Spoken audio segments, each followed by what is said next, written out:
Y vamos a arrancar directamente la entrevista con Luis Suárez. Muchas gracias, Luis, por estar con nosotros.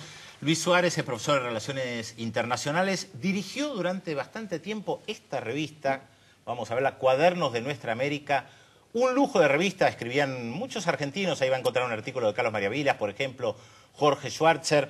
Algunos consideraban que esta revista era una continuidad de otra famosa revista en Cuba que se llamó Pensamiento Crítico. Luis pertenece a otra generación, pero una cosa que caracterizó tanto a Pensamiento Crítico como a Cuadernos de Nuestra América fue justamente el pensamiento crítico, intelectuales que estudiaban la realidad cubana dentro de la revolución, pero siempre criticando. Y nosotros queríamos saber, Luis, ¿qué debates tienen hoy los intelectuales en Cuba? ¿Qué debaten? ¿El bloqueo, la cuestión económica, los problemas sociales? ¿Qué discuten ustedes? Bueno, te voy a trasladar, por supuesto, mi apreciación personal de cuáles son los ejes centrales del debate, porque en un programa de televisión no podemos hablar de todo lo que se está discutiendo en Cuba y se está debatiendo en Cuba en estos momentos.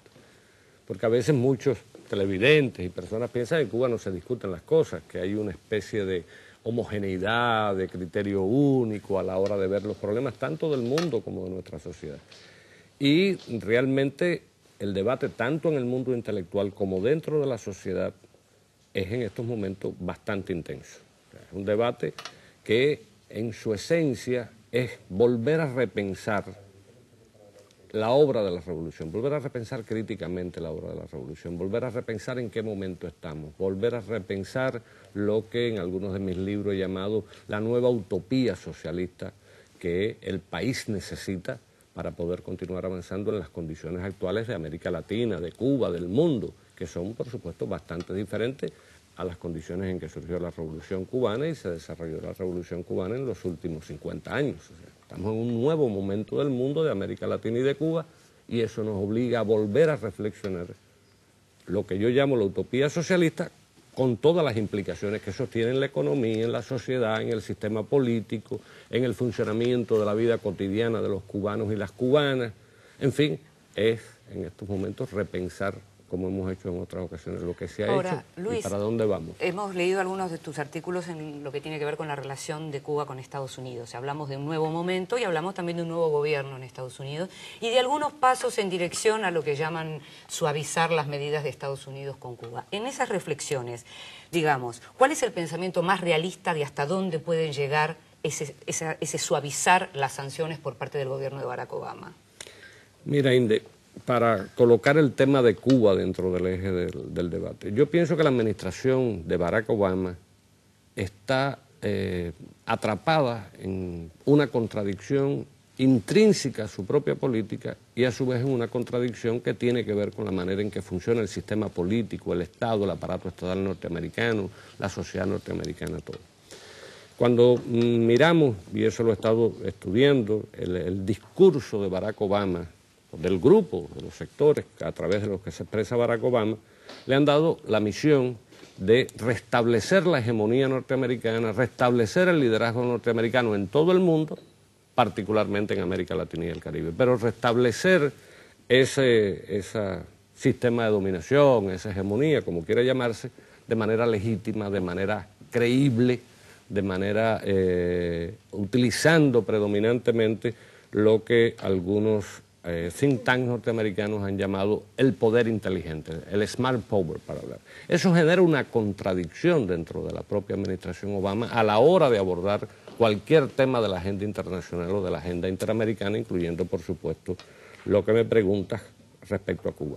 Ahora, junto a esto, la administración Obama tiene que enfrentar un aparato estatal inmenso, inercial, controlado durante mucho tiempo por políticos conservadores, neoconservadores, que gozan todavía de una inmensa influencia dentro de ese aparato estatal, dentro de la sociedad norteamericana. Y tiene que a su vez lidiar con las contradicciones dentro del propio Partido Demócrata, que ya sabemos que no todos tienen una misma aproximación a los temas.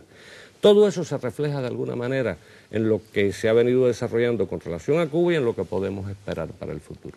En lo personal, yo no creo que Obama trascienda más allá de las medidas que ha venido tomando, de las medidas que ha venido anunciando en materia de flexibilizar la relación familiar, los envíos de remesas, dialogar y volver a dialogar con Cuba sobre el tema migratorio y algunos elementos colindantes al tema migratorio, pero hasta ahora, en toda la información que estoy recibiendo, desde los Estados Unidos también, indica que Obama no está en condiciones, la administración Obama, para ser más preciso, de tocar el tema central o los temas centrales que afectan a la relación de Cuba a Estados Unidos, en particular lo que ellos llaman el embargo, nosotros llamamos el bloqueo, que ha sido condenado por toda la comunidad internacional, pero la administración Obama parece, aun si quisiera, no tener fuerza política para emprender una acción de esa envergadura que implicaría un cambio de toda la legislación. En este contexto tampoco estaría, entonces, según tu criterio,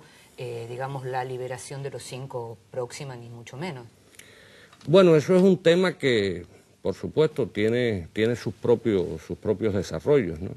Ahí, como ustedes saben, ya los 5 están sometidos a diferentes procesos judiciales con diferentes implicaciones para cada uno. Probablemente, tal vez, aspiramos por lo menos que en estas resentencias sean más benignas y más realistas en todo caso, y hasta lleguen eventualmente a la liberación de algunos que tienen más tiempo detenidos sin justificación, sin causa. Hay otros casos que son un poco más complicados, los que tienen cadena perpetua, doble cadena perpetua, por esa nefasta decisión de la Corte Suprema de revisar los casos. Ahora, al final, vamos a decir, la coartada que permanente emplea la administración norteamericana cuando se habla del caso de lo que en Cuba llamamos los 5 héroes prisioneros del imperio, es que eso es un asunto del Poder Judicial, que eso no es un tema atinente a una decisión del Ejecutivo, y entonces eso coloca de alguna forma, o colocaría de alguna forma el tratamiento de este asunto en un margen de discrecionalidad del presidente para conceder un indulto, o sea, lo colocaría en otro eje que en lo personal no veo todavía posible, por lo menos en lo que alcanza a ver mi vista de lo que puede ser la política de Obama. Luis, hablaste de contradicciones en Estados Unidos. Obviamente en Cuba también hay contradicciones. Una de las cosas que mucha gente señala cuando viaja a Cuba es el tema de la pobreza, el tema de los mercados paralelos, un mercado oficial, un mercado paralelo, mercado negro. ¿Cómo se discuten estas contradicciones? Más pensando en lo que decías antes de una utopía socialista. Bueno, precisamente ese es uno de los temas que se está buscando y se está discutiendo cuál va a ser la solución que se le va a dar a ese problema. Estos 5 mercados, como digo yo, que funcionan en Cuba. Tú mencionas el mercado negro, pero por supuesto hay diferentes modalidades del mercado estatal y después los mercados que funcionan bajo oferta y demanda. Al final es una reflexión que tiene que ver con lo que no me gusta llamar, pero usualmente se llama el modelo de la construcción del socialismo que vamos a desarrollar en el futuro previsible. O sea, hasta dónde la articulación de esos mercados, no hablo del negro, por supuesto, que es un mercado ilícito, hasta dónde esa articulación, mercado estatal, mercados cooperativos, la participación de ciertas pequeñas y medianas empresas de carácter familiar, cooperativas, etcétera, pueden generar una articulación Estado, mercado, sociedad, que en búsqueda de resolver lo que queremos resolver, que es satisfacer las necesidades materiales, espirituales de la mayor parte del pueblo cubano, ¿no? Tocas el tema de la pobreza. También es algo que siempre tenemos que definirlo un poco, ¿no? Porque hay muchas nociones, muchos conceptos, ¿no?, alrededor de qué es lo que es la pobreza. En Cuba la pobreza tiene una característica totalmente distinta a la pobreza que vemos en América Latina. A la pobreza que incluso yo con bastante dolor veo aquí en esta ciudad, Buenos Aires. O sea, en Cuba no nos vamos a encontrar frente a ninguna institución gente viviendo sin techo, como la que vemos aquí en Buenos Aires frente al Congreso de Buenos Aires, en ese lugar tan céntrico. En Cuba es muy difícil encontrar personas pidiendo limosna para tener algo de comer o que darle un hijo o para poder tener una atención médica adecuada en un hospital. Eso nos coloca entonces, por lo tanto, el tema de eso que se llama la pobreza en Cuba, más bien en lo que algunas instituciones llaman pobreza de ingresos, o sea, tratando de encontrar una definición. Lo que ustedes definan como pobreza. Correcto. Entonces, ahí, evidentemente, vamos a decir, un empobrecimiento de sectores de la sociedad cubana en los términos de la sociedad cubana, pero la pobreza en Cuba no implica marginación, la pobreza en Cuba no implica abandono. Pero implica una contradicción con el tema del socialismo. No, y en un momento de crisis, además, en donde Cuba no quedó aislada de la crisis, como hemos visto los discursos de Raúl Castro y demás, ¿no? Al contrario. No solo aislada, claro, la crisis nos está, le está dando duro a la economía cubana bastante fuerte, ¿no? Por la manera, la inserción que tiene la economía cubana en la economía internacional. No, mira, esa contradicción, o sea, o eso que tú llamas la contradicción, pero cuánta desigualdad, más que para hablar de pobreza, riqueza, cuánta desigualdad, cuánta, no inequidad, sino desigualdad se puede admitir y estamos dispuestos a admitir en un proyecto de transición socialista, que es el que se encuentra en Cuba. Es un debate muy grande.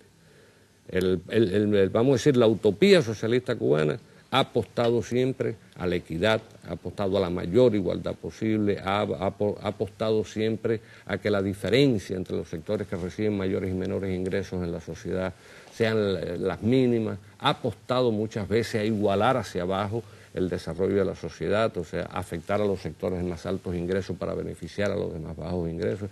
Eso ha sido lo que ha planteado históricamente esto que he venido llamando yo las utopías fundacionales de la Revolución Cubana.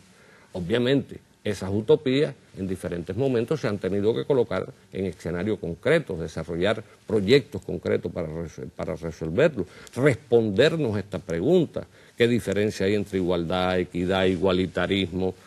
Hasta dónde la transición socialista cubana está no solo dispuesta, sino obligada incluso a procesar este tipo de diferencias, este tipo de heterogeneidad que se está dando dentro de la sociedad cubana, dentro del sujeto social cubano, dentro de diferentes sectores de la población. Es parte, por supuesto, del debate que estamos haciendo, pero siempre bajo el concepto, por lo menos desde mi posición, de que cualquiera que sea la solución que se le encuentre a eso, no pasa por la desprotección de las personas, no pasa por la desprotección de los sectores más humildes del país, pasa por seguir garantizándole a esos sectores lo que hasta ahora la revolución les ha garantizado: alimentación, salud pública, educación, seguridad social, un Estado que los proteja, ahí en la medida de lo posible continuar avanzando en resolver los problemas de la vivienda, muy agudizados por los ciclones que pasaron el año pasado. O sea, desde esa utopía, digamos, de la equidad, es que tenemos que repensar. Brevemente, muy brevemente, justamente vamos a seguir hablando de la cuestión rural, pero en Paraguay. Brevemente, ¿qué es esto de volver al campo en Cuba? Bueno, en Cuba, como muchos países de América Latina, ha habido un proceso de descampesinización. Existe ese proceso de descampesinización. No existe la agricultura comercial, privada, como existe acá, pero evidentemente la producción agrícola cubana todavía es insuficiente para garantizar eso que se llama la seguridad alimentaria del país. Perdón, justamente lo que está contestando Luis Suárez es lo que nos preguntaba Facundo de Lanús, que nos preguntaba cómo está la cuestión alimentaria. Correcto, o sea, ahí todavía la agricultura del país no ha logrado garantizar la seguridad alimentaria, o sea, se depende mucho el país, depende mucho todavía de la importación de alimentos además básicos dentro de la dieta cubana.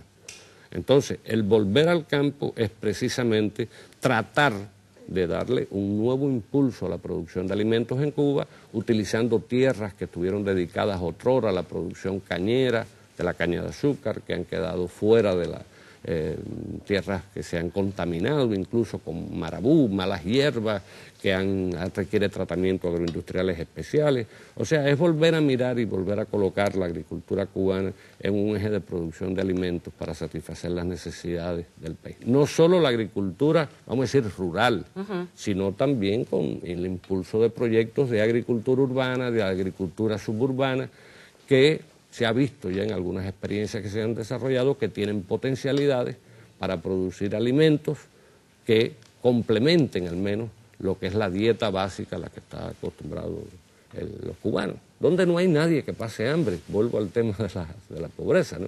Tal vez uno no pueda consumir todo lo que quiere, pero nadie pasa hambre en Cuba porque recibe los alimentos necesarios para que no ocurra un fenómeno de esa naturaleza. Una última pregunta, Luis. Esto no está directamente ligado al tema pobreza, pero de alguna manera sí. Hay una presión muy fuerte por el acceso a las nuevas tecnologías. Acá muchas veces se dice que ya no alcanza con ser alfabeto, sabiendo leer y escribir, sino también el acceso a las computadoras. ¿Cómo están viendo ustedes el desafío de lo que implica Internet y las nuevas tecnologías? Bueno, mira, Pedro, yo creo que durante un tiempo relativamente breve, también, pero muy complicado, en Cuba se apostó a la socialización de las tecnologías, de todas estas nuevas tecnologías. O sea, en vez de pensar en ampliar líneas de Internet para individuos, personas, etcétera, se pensó en un proyecto que fue tomando la forma de joven club, de acceso a Internet a través de las instituciones sociales.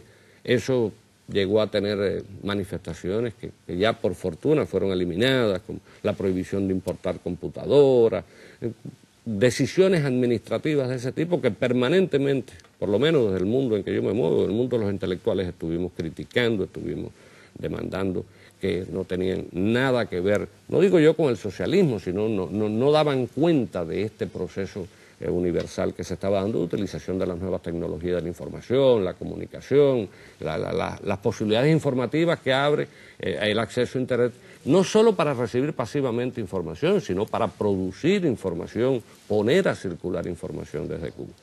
Eso hay una comprensión de que es un problema que hay que abordar, que está muy unido, por supuesto, a inversiones que se están realizando en el área de las telecomunicaciones que permiten, por ejemplo, que Cuba tenga acceso a eso que se llama la banda ancha. En estos momentos Cuba no tiene. Se está trabajando en una inversión con la República Bolivariana de Venezuela al respecto. En la misma medida en que se vayan resolviendo esos problemas tecnológicos, creo que estaremos en mejores condiciones, te repito, de interactuar, como a mí me gusta decir, de manera virtuosa con ese mundo virtual. Y digo virtuosa porque muchas veces nos colocamos frente a ese mundo virtual como receptores de la información que producen otros.